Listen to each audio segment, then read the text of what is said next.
Please welcome to the stage actress extraordinaire Hannah Herzsprung, the amazing production designer Claus-Jürgen Pfeiffer, and the producer of this film, Uschi Reich.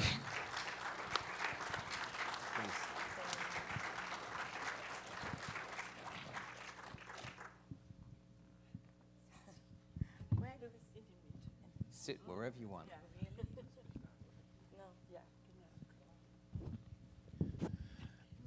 When I saw this film a year ago, when it wasn't quite finished, and we hoped it would be in the New York Film Festival last year, but it didn't work out. We were very happy that we could invite it this year.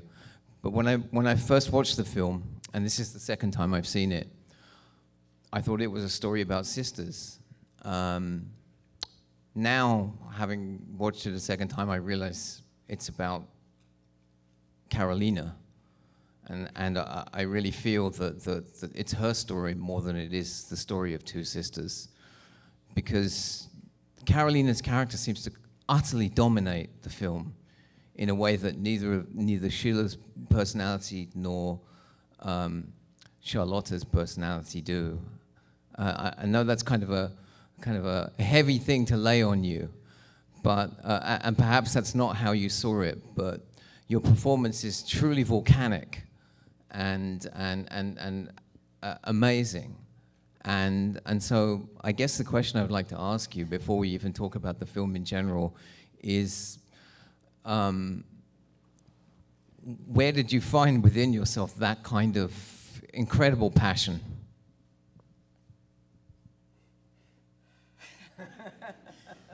Ooh.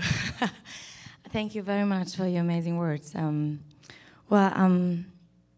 I don't know, I think the great gift was really working with Dominik Graf. He is such an amazing director, and we just talked about it. He opens, do you say rooms? Like opportunities for actors to, you just stop thinking, you just play, no, you actually don't play anymore, you became the character, and you become so, you do things you never thought of you could ever do in a way, but I don't know, it's such a magic which happens. I can't really explain what happens there. I'm just really happy that it comes along and it carries through the screen, and it. Well, it's a sign of a great director that they make the people they work with go beyond what they thought they could do. Exactly, that's what's happening, and it's such an amazing experience, and I'm still, I'll never forget that. And how much of your performance, or how much of the work that you did, was basically research? This is a historical figure, but she's a historical figure who evidently, we're told at the end of the film, destroyed a lot of, or made sure that a lot of her story was disappeared. So is the film kind of an invention or an imagination of things, or was there material that you could draw upon?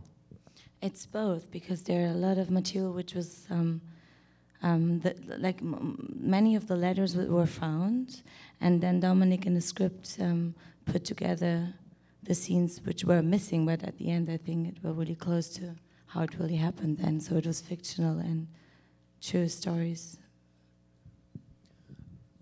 I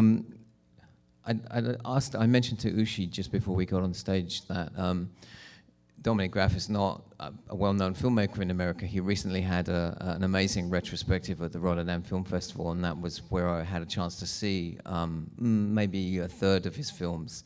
But I wondered, Uschi, if you could talk about Dominik. Sad that he's not here. If you could talk about him and his place in German cinema, and I guess what his reputation is in Germany. Dominik is one of the most well-known directors in Germany. He's mostly doing television work, and he really is doing very conventional television work. He is always having his own style. He's doing a lot of krimis, a lot of thrillers. It's very unusual that he did a film about a big love and a historical film like this one. He's from the point of view, from the aesthetic point of view, from film language point of view, a very reflective director, and he always wants to give his films a very special and own and artistic touch. So he's the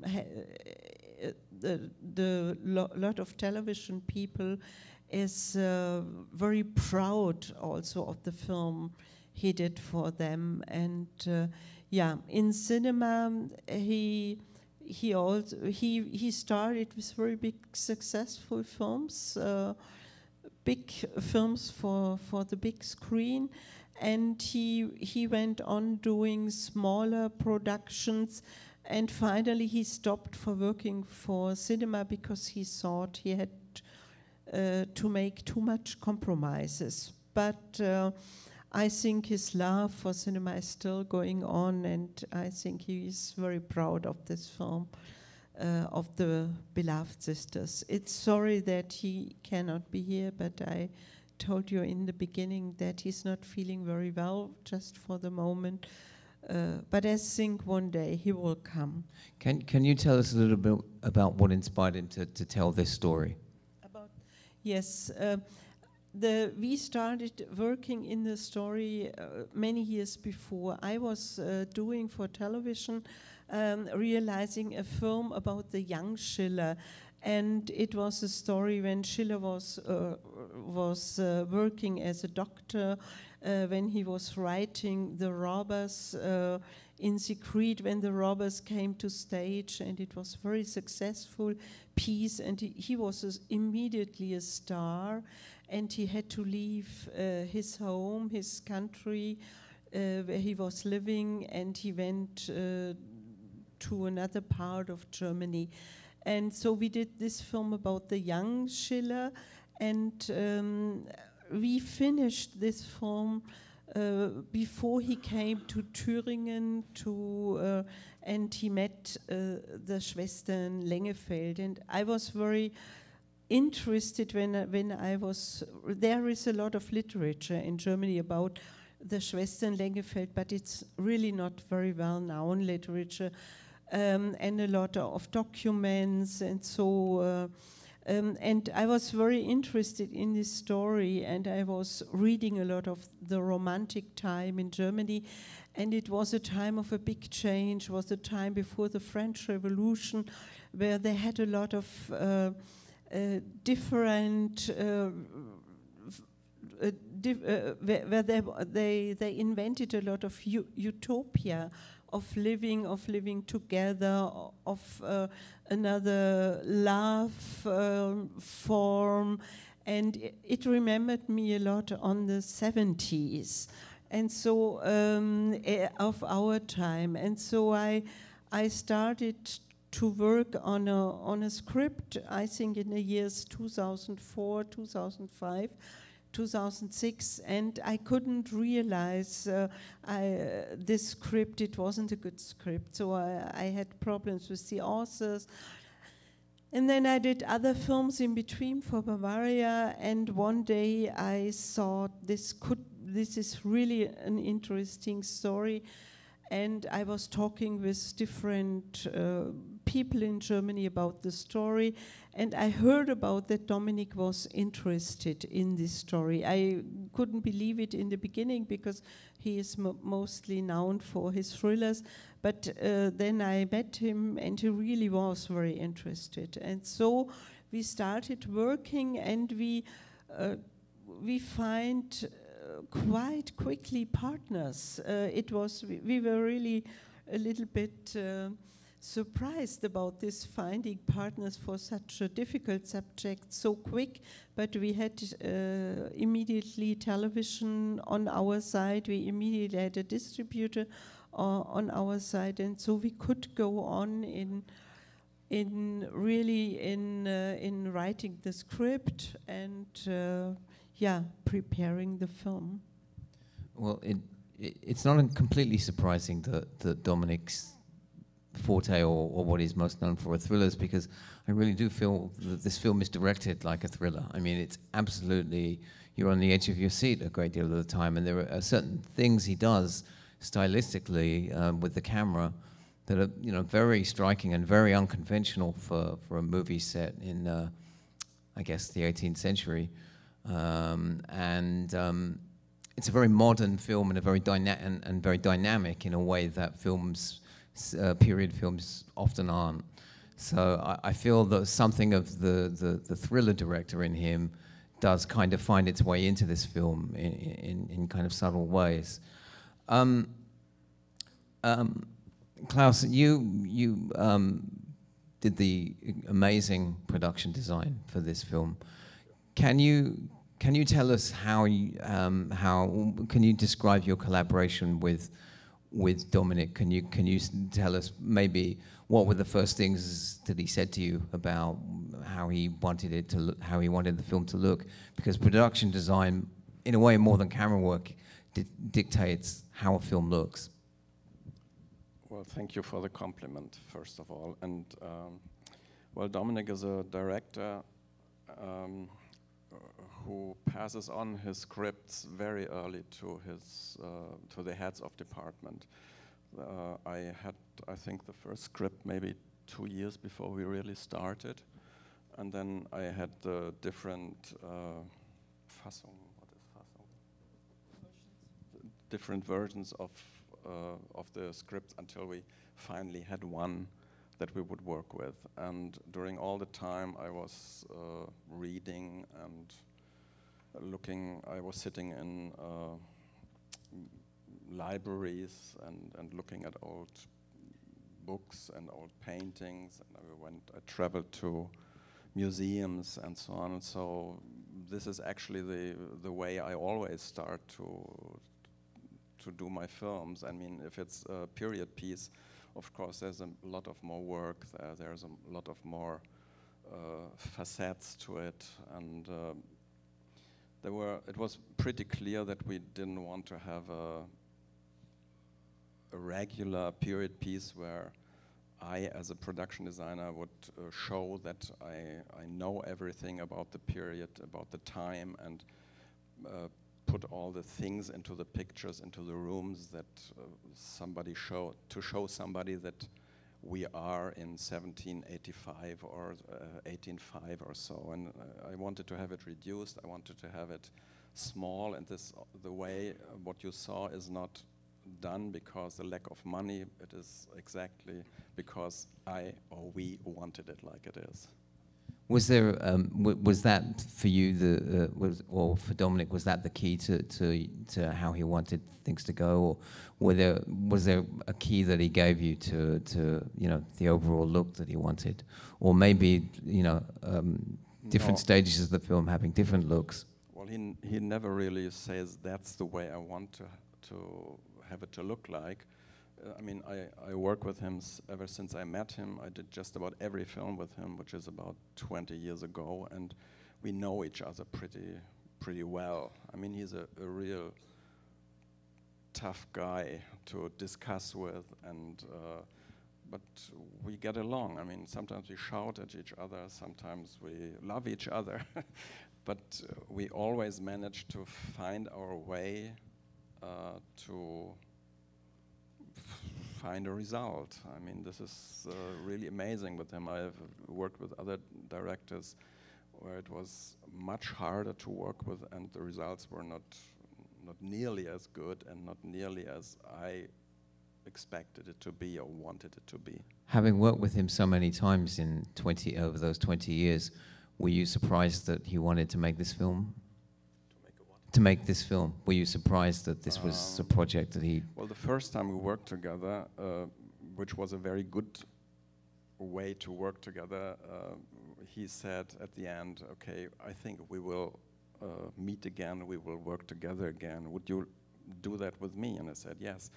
But I would like to have to make two sort of films with you, science fiction film or a historic film. And he said, neither the one nor the other one.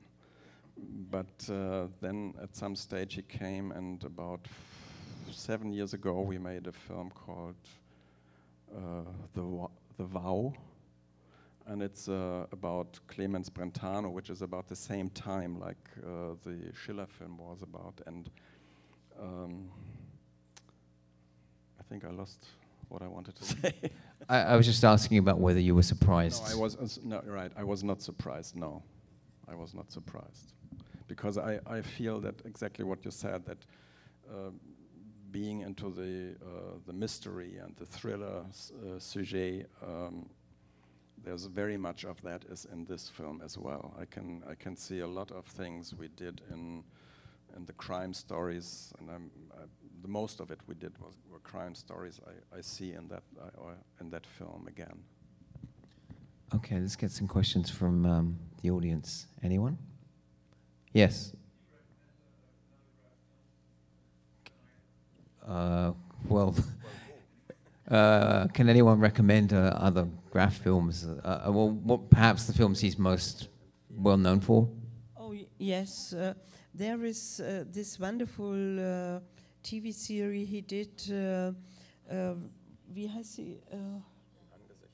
I don't know the English title. The German title is Im Angesicht des Verbrechens, which is really a masterpiece. Or we have this. The German title is Die Freunde der Freunde. How do you Friend of the Friend? Friend of the Friends, which is really also one of the really best film. And he used in this film all the young German actors who now are the very big stars in German cinema, like Matthias Schweighöfer, for example, and he's giving a chance. I think the most important for me in his work is the way he works with the actors, and he can he gives the actors special security in working. He is protecting them so much so that they really feel free, and they really can work in a way I think they can never work with other directors. This very wonderful the way he's working with the actors. I think that's most important in all his films. Well, probably whoever you ask has different suggestions. So I would add one. It's called The Rock. It's not the one with Sean Connery. It's a story we did I think in the summer of 2000 on the Isle of Kors, and it was shows that Dominic even is very innovative in technical things. Like this was a film we did with a very tiny little Sony camera. It was a bit because of the need, we didn't get the money together to really shoot the film in 35 millimeter with a 35 millimeter camera, and we all were at Corsica at that time already, and we had the choice either to go back and ruin the company because they had to book all the hotels and so on, and or we did something different. And the cameraman Benedikt Neuenfels and me, we were with this little camera. We were always on the way to shoot sort of little notices what we wanted to put into the film. And then I said I was sitting with Benedikt and said, what are we going? I don't want to go back to Berlin and don't do that film because the story is great. I want to do that. Why don't we do it with that little film? And so we looked at it, and in one long session, he convinced Dominic to do it. And this was the first film that for the big screen that was done with a one-chip camera, which at that time was the best little camera on the market. And we had this on the Berlin Film Festival, and everybody was, they didn't understand it, because sitting in the first row, you had the pixels, they were that big and you didn't see anything. and it was terrible with the critics and so on. But about a year later, it was sort of a cult. Do you say cult? Yeah, picture. cult. It became a cult film. We were invited to film academies to give lectures and to explain what we did and so on. So personally, I feel this is one of the best films we did visually, and the story to me is one of the most touching and greatest story I did. It's a sort of melodrama, a sort of road movie. There's no genre for this kind of movie, to be honest. But I admit that what you mentioned, the Friends of the Friends, is, again, was something we did with a digital camera. It was a bigger one. I think it was 2 or 3 chips already. It's a very good film too. Hannah, do you have a favorite Dominic Graff film? Well, I love The Rock, actually. That was and im Angesicht des Verbrechens, the series, it's really the best I've seen so far. Do we have some more questions out there? Come on, they came all the way from Germany. Yeah. There's a question about I guess the color values of the film. There's a kind of very strong contrast between light and dark, and can anybody kind of talk about that? I guess maybe you. Well, what we never do or never did with Dominic was to have a sort of a color concept or something, because I always felt that if you have a concept, you see that you had a concept at the result of the film.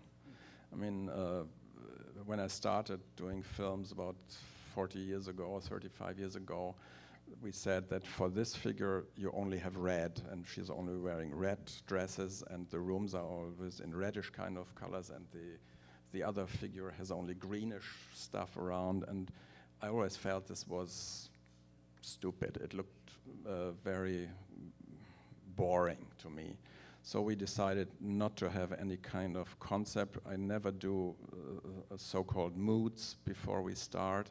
Of course, I have ideas, and I talk about those with a cameraman and with a director, and with a very important with the costume designer and the makeup artist. So especially here, I think we had a lot of tests, visual tests with a cameraman.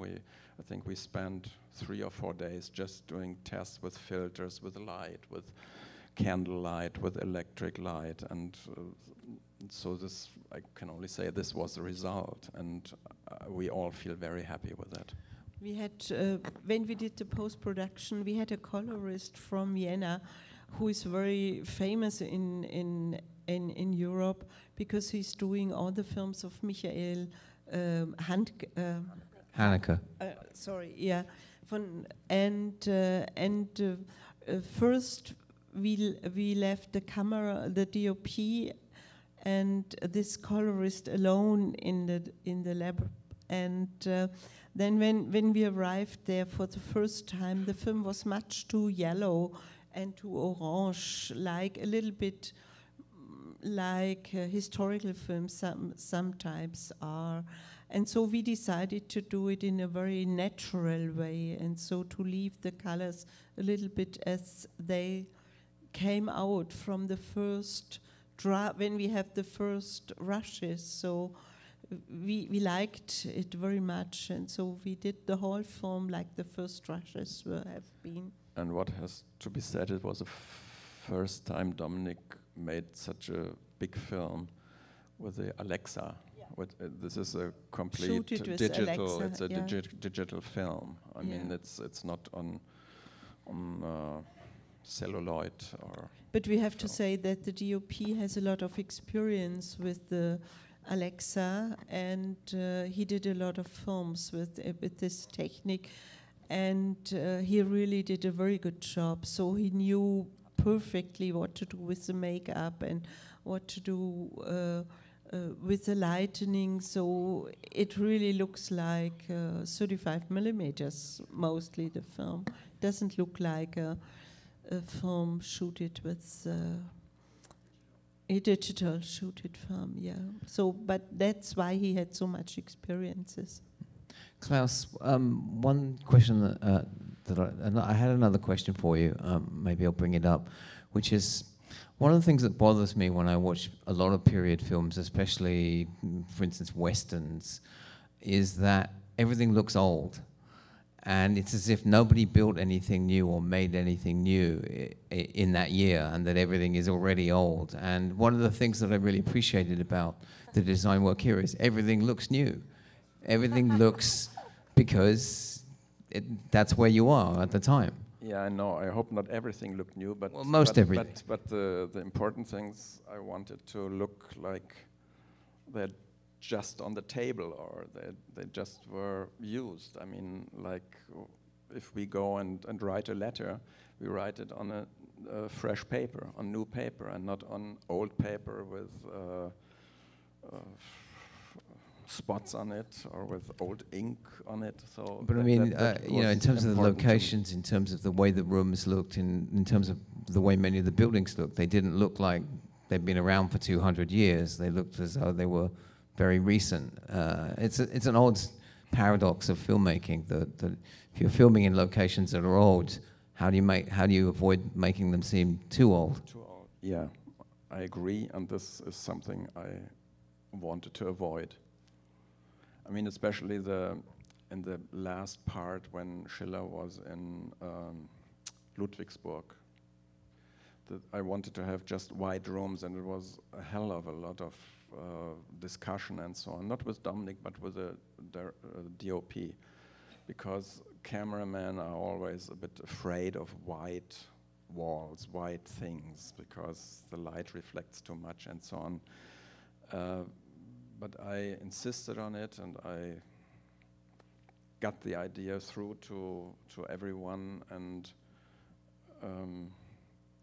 I think it was good for the film. I mean, it looked like...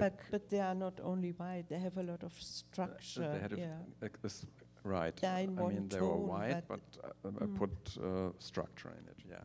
And coming back to Hannah, maybe in a way there's a similar question to ask you, which is, there's a tension in the performance, in all of the performances between, but especially I think with the two sisters, there's a tension between the kind of formality of the way they've been educated and brought up, and the formality of the social world that they're in, and a kind of emotional freedom that wants to kind of, and does erupt occasionally. And I'm interested in how you would work on that, or did you really simply approach the performance as if you were as if this was a completely modern person? I mean, it's a strange question, but I'm asking you if how you worked on the period aspect of your character. Well, actually, it starts also with, like, well, the script was so well written and everything which was in there. It would already, the language, and Dominic really is focused and on the melody and how the talk is.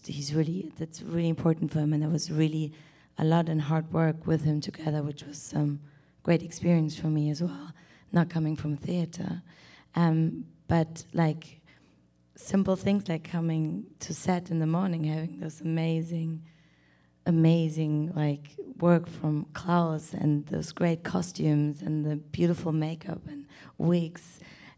It helps. I mean, if you get like for an hour you get stuck in the corsets, it just, you get a different figure, and that instills the kind of the formality of the period. But then when you have to become emotional,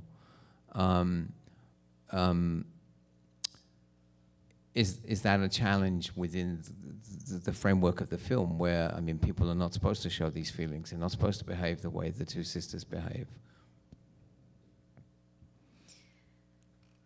Well, that's again what's the amazing experience with Dominic is you kind of you just well, as I said, there's this script which you follow, and which is already written the way he wants it to be, and then the emotions just yeah, you just really, it's really hard to explain what happens with Dominic in one room. But you just let go, and you know he's there, and he watches you in every second, and you're just so, yeah, you can just let go, and he holds you, and he has his hand, and he brings you through there, and it just, yeah, it's. You make it sound like you didn't do anything. In a way, actually, it feels like you don't do anything. You just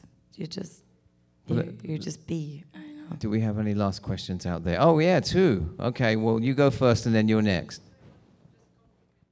Question about the interplay of German and French in a number of sequences. I think that was normal at this time. The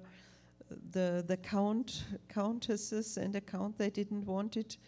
They didn't want that the servants understand what they are speaking, so it was common at this time. And really, the actors had to learn the French. It wasn't so easy for some of them, because they didn't speak French, so they had to learn it. But it wasn't so much. So, but yeah, I like it too that the French is still in the movie and it isn't translated or so. Like it gives a special feeling also. Mm. And if I may add, the French they spoke is a bit German, and then with a sort of Saxonian or Thuringian accent.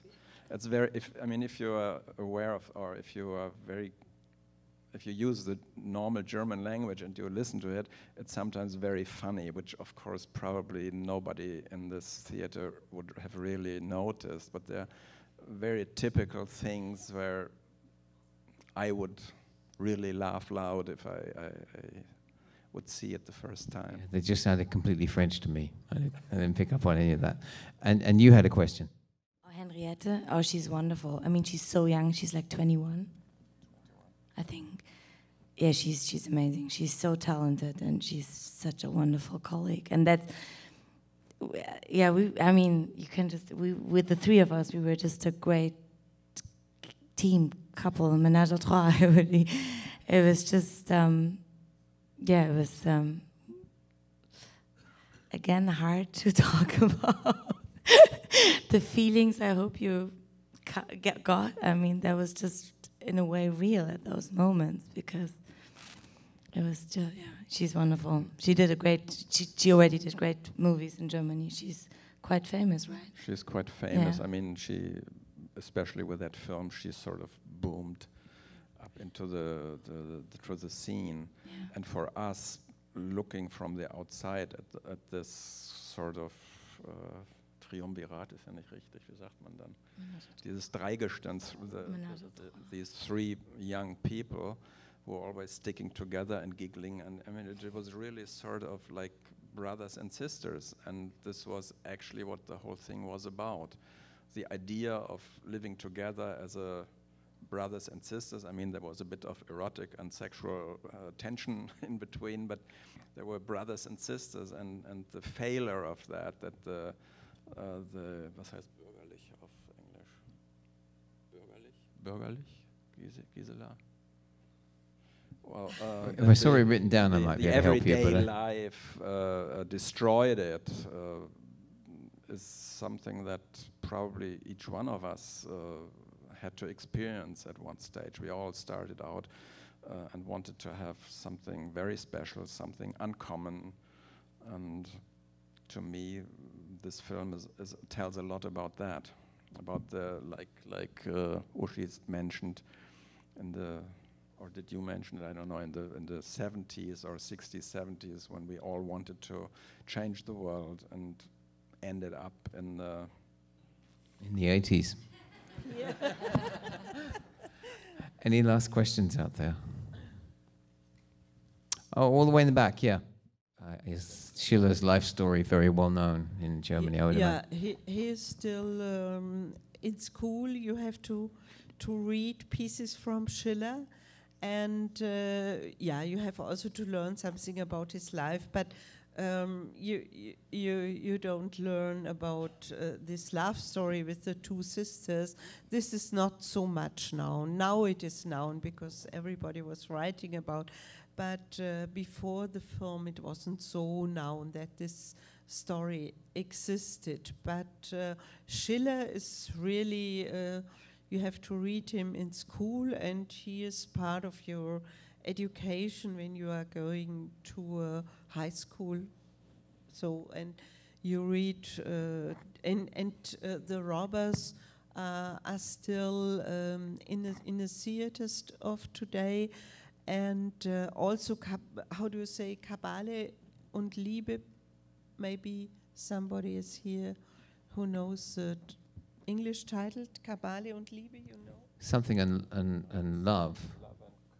Love and Yeah, something, yeah. Cavalier, Yeah. like the French Cavalier. Kabale. Oh, Kabale. It's yeah, nee, Kabale und Liebe ist eigentlich Communication Chaos und breakdown. Liebe, yeah. We can't Sorry, I translate. don't know the English title of Kabale und Liebe, but this is a piece because it's also about young people, which is still played in the theaters. And what you know about Schiller is that he was really good in dramaturgy, yeah, and so that's in a common discussion that he was really a very, very good how do you say dramaturg? Yeah, okay, yeah. So that's, I think that's common too about him. The film's sort of essentially says at the end that he finished the book that Lotte was writing. Is that known to be the case, or was that a speculation that he wrote the final chapters? Well, as far as I know, it is true. There was another question out there, I think, but maybe. Sorry, I don't believe it that he finished the book of Caroline. I think she did it by herself, and the book was immediately a very big success, because I think, in my opinion, she wrote the book because she was separated from her sister, from Schiller, and she was alone, and in this time she wrote the book. But when the book had been released, the critic, and it was released without a name, so the critics thought that the book was written by Goethe or by Schiller, so they really thought that it is written by a very famous German poet, the original version. Yeah. Is the book still read today? Is it still considered to be the book is not known, but you can buy it. Yeah. Any last questions out there? No. Okay, well, thanks very much for coming, everybody, and thanks to all of you for coming from Germany. Yeah, thanks to you and for inviting us. It's a very big honor for us. Thank you.